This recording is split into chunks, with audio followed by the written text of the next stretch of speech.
里在讲。叫到高处还骑吗？Ơ thế là mà tàu đâu? Dạ. Họ có mấy không giặt tàu lại, tắt luôn giặt tàu rồi tao.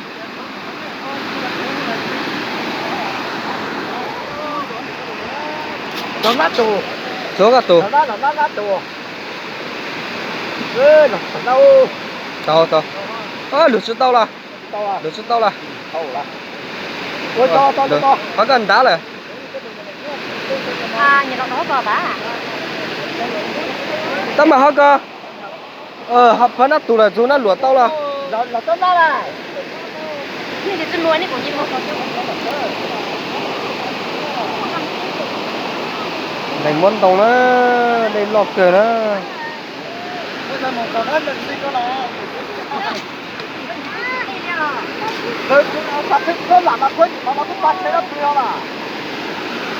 Bây giờ bọn lo họ nó cái gì đó. Đó mà. Lù thì xuống á, đã không xuống à. Không dám câu à, nó để dám tàu cái không, hả tàu cái anh đi. Con đều. Không đi hả, tôi cái tàu nó tôi xin tích thì tàu nó mà hả.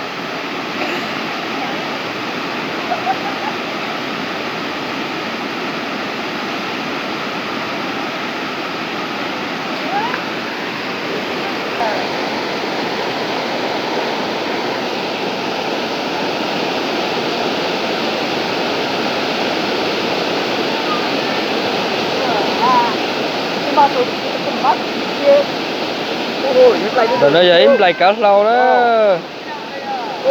Lù hay không lại là cả lâu à. Gạt tu là cái gì? Lại khâu được rùa hả? Có một mấy chú cho không phải khi tôi đã có lê đó.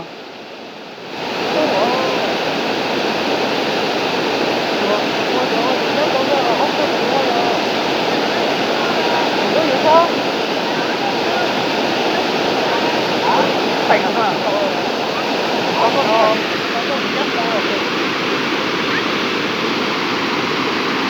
Chúng ta không chỉ không là cái đá này luôn. Tôi có không chay nữa hả? Vâng, giờ tôi không là sáng rồi tôi biết cái gì không hả? Dạ.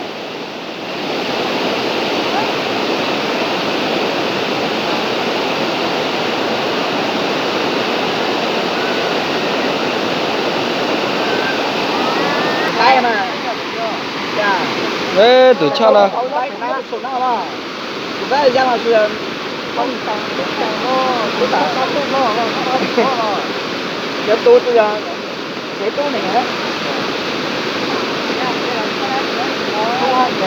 tôi hả tôi hả thu ăn tu là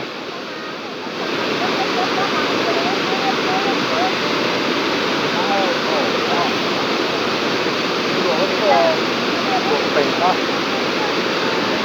đâu bao nhiêu mà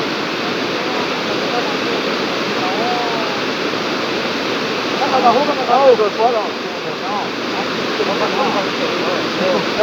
đừng ăn đuổi nó đâu nó mà quên đủ không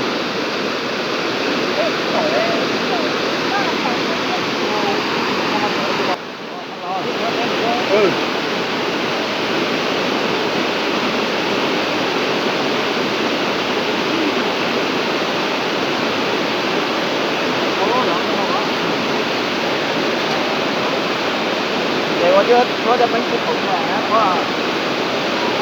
啊，从小我怎么啊？我在到了，到个爸爸就喜欢我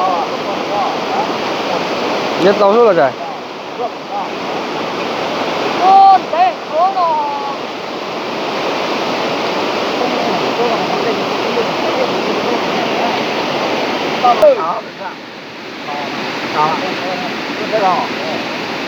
Đi cái trời ơi! Giá nào xe là một tàu giờ giá đồ có tàu một tàu xe là an toàn nhé. Đấy tôi chỉ toàn nhé.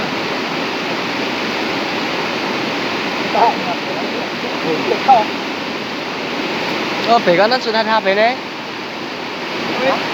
Nó chỉ thay thay bộ này. Nó là phải lủng gan nó phải hơn đúng đây coi lại. Đây này. Dạ cá bà. Phải hoa đó, lúc có gì thật cũng có phụ được tao nó như thế à? Bà? Thằng lâu đây ra thằng là phải khó, sẽ lại cái thằng lúa. Không có chưa đâu, có thể có giàu. Ba tuổi thì đang vào cái tuổi bàn. Quá rồi. Khu này là